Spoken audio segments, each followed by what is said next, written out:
Surname થાય છે। બાકી એકચ્યુઅલી જે સૈયદ હોય એની સૈયદ સરનેમ હોય જ નહીં। એટલે અત્યારની 100 જણા 300 જણા 500 જણા એ સમયની અંદર રાજવી પરિવાર અને ઘણા પરિવારો અહીંયા એમને છે ને બોલાવતા કે ભાઈ તમારી બહાદુરી અને ઈમાનદારી ઉપર અમને કોઈ શક શુબો નથી। પબ્લિકને આટલું જ કેવું છે કે જે લોકો ખોટા સદીયદો બનીને અત્યારે પબ્લિકને બનાવે છે એની અંદર મારે ધ્યાન કરવાનું છે। અમારે કઈ કોઈની પબ્લિક પાસે કઈ ચિરાગી જોતી નથી, કોઈને અમારે હાથ ચુમાડવાના નથી। મિત્રો સ્વાગત છે અમારી ન્યૂઝ ચેનલ સંધિ જાગૃતિમાં। હું છું જાહિદ સંધવીને આજે એક अलग ज लेजेंड स्टोरी साथे वली औलिया की निगाह है वली में वो तासीर देखी है, बदलती हजारों की तकदीर देखी है।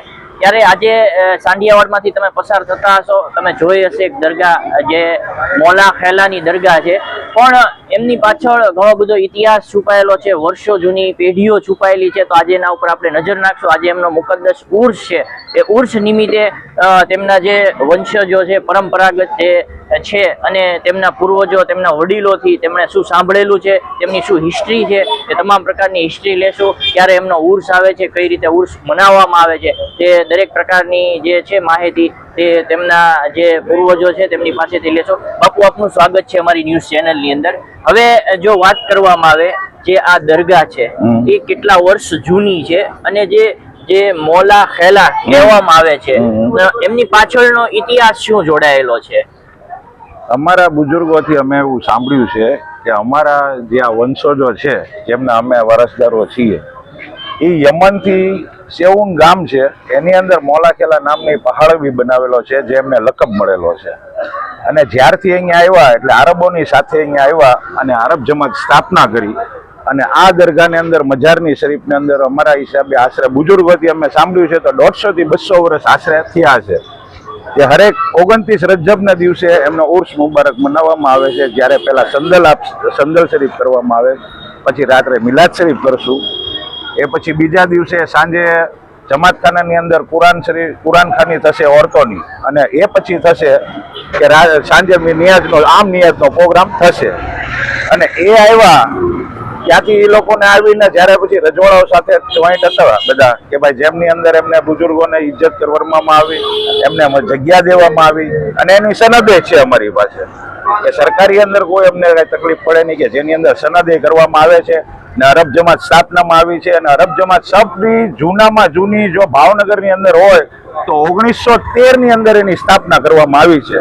ને ત્યારથી બધા અમારા બુજુર્ગો એક પછી એક જમાતની અંદર સ્થાપિત થતા ગયા અને વડીલો બનીને પ્રમુખ થતા ગયા, અને એ લોકો આયોજન એક પછી એક કરતા ગયા।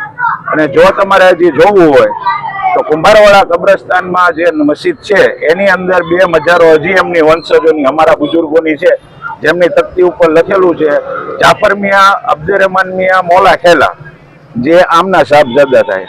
એટલે એમનો ઇતિહાસથી કહીએ તો હસન પીરથી ચાલુ કરીએ તો મારા છોકરાથી ચાલુ કરીએ તો મારા છોકરા અયાન બાપુ, પછી અમારો હવે ઇબ્રાહિમ મિયા મુસ્તુફા મિયા મોલા ખેલા, પછી મારા કાકાના છોકરા થાય અહેમદ મિયા અબ્દુર્રહમાન અહેમદ મિયા સેલુ મિયા, બરોબર, મોલા ખેલા એમના આ દીકરા છે, બરાબર। પછી એમના વંશ જે જાય ઉપર એટલે આવે સેલુ મિયા અબ્દુર્રહમાન મિયા, પછી એમના ભાઈ હતા જાફર મિયા અબ્દુર્રહમાન મિયા, એમની ઉપર જાય એટલે પછી એમની ઉપર આવે અબ્દુર્રહમાન મિયા, પછી આવે અમારે અબ્દુર્રહમાન મિયા, પછી આવશે અલી મિયા, ને પછી એમની ઉપર આવશે હસન પીર, જે અહીંયા બુજુર્ગ ફરમાવી રહ્યા છે, આરામ ફરમાવી રહ્યા છે, અને જે બધાઓને દુવાનો ઘણી વખત બધી નાતના આવે છે અને બધી એમની દુઆઓ લે છે અને ઘણાના કામે થાય છે કે ભાઈ જે આવે છે અને દુવાના ગીર કે ભાઈ મારે આ તકલીફ છે મારી, એ તો અલ્લાહના વલી છે બધા। એટલે બધાની રીતે જેમ કે બધા સુતેલા છે, જેમ કે અમારે અરબવાડની અંદર છે શેખ જુબેદી દાદા છે, એમને ઘણા વર્ષો થયા, એ અમારે ત્યાં ઘણી મન્નતો ઉતરે છે અને અત્યારે ઇબાદતગાહ અહીંયા બનાવવામાં આવી છે, અને એ બુજુર્ગ બહુ જૂના છે। એટલે આ બધો ઇતિહાસ જે છે એ એકચ્યુઅલી ખરેખર બધાને સમજવાની જરૂર છે કે ભાઈ બુજુર્ગોનો ઇતિહાસ શું છે, વલીઓનો ઇતિહાસ શું છે, અને જે લોકો સાદતો છે કે જે સૈયદ પોતાને એમ કહે છે કે અમે સાચા સૈયદ છીએ, તો એકચ્યુઅલી એ લોકોની સરનેમ સૈયદ હોતી જ નથી। દાખલા તરીકે કે કોઈ બી સૈયદ હોય ને એની જાત સૈયદ હોય, એની સરનેમ સૈયદ ન હોય। અમારી સૈયદ અમે જાત છીએ તો અમારી મોલા ખેલા સરનેમ છે, અમારા જે સાથી ભાઈઓ છે એમની સરનેમ છે બરોબર છે એદરુસી, એમની જાત સૈયદ છે, એ યમન થી જ આવેલા છે ને આ બધો બની હાસિમ નો સિલસિલો છે. વાહ સુભાનઅલ્લાહ. કોઈ વસ્તુ અલગ અલગ છે નહીં. જે હુજુર અકરમ સલ્લલ્લાહુ અલૈહિ વસલ્લમ ની જાત મુબારક થી જોઈન્ટ કરીએ ને તો જે અત્યારે અમારે સિજરા શરીફ સમજાવવું પડે તો ત્યાં ને ત્યાં કાંઈક ને ક્યાંક કોક સાદાત ને છે ને બધા કન્વર્ટ જ છે એક સાથે. એટલે આરબો અને સૈયદો બધા પહેલેથી એક જ છે.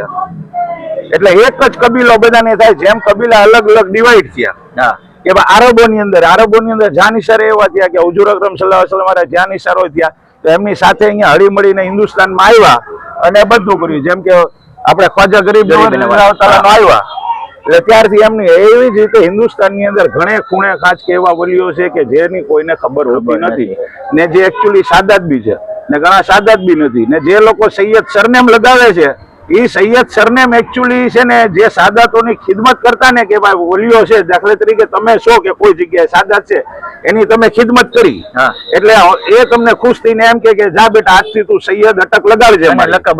એને લકબ આપ્યો કે ભાઈ આગળ જતા બધાને આગળ જતા જમાનામાં ખબર પડે કે આમના વડીલોએ પૂર્વજોએ બાપ દાદાએ સાદાતોની ખિદમત કરેલી એટલે એ રીતે આમાં સરનેમ થાય છે.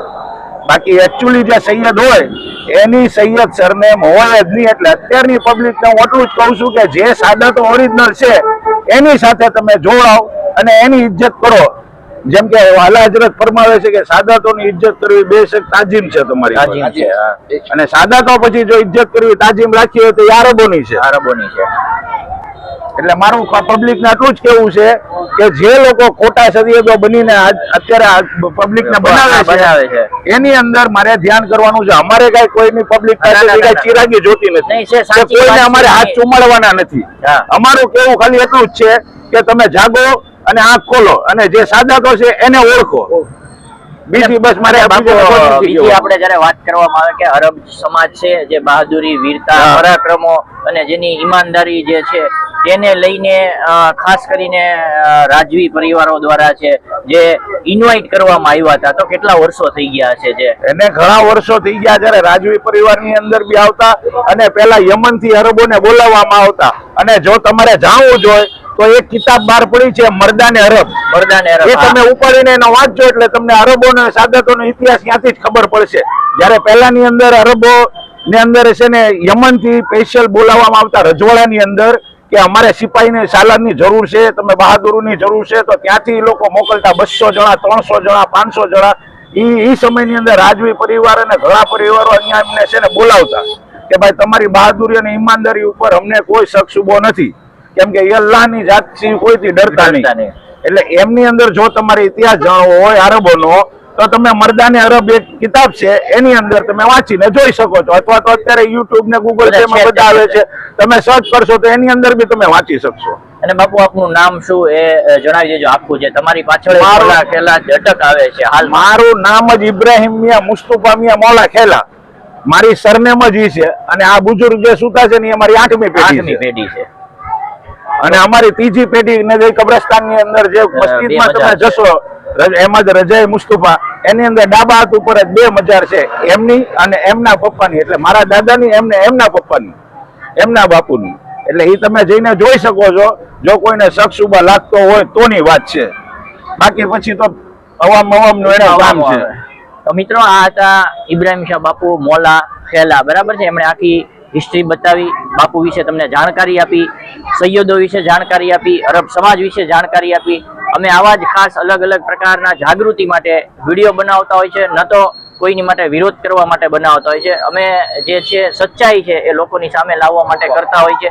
અને ખાસ આવા અલગ અલગ પ્રકારના વિડીયો જોવા હોય, સ્ટોરી જોઈ હોય અમારી ચેનલમાં, તમે સૌ પ્રથમ વિડીયો જોઈ રહ્યા છો તો અમારી ચેનલને સબસ્ક્રાઇબ કરી દેજો. મજા આવી તો લાઇક શેર કરવાનું ભૂલતા નહીં.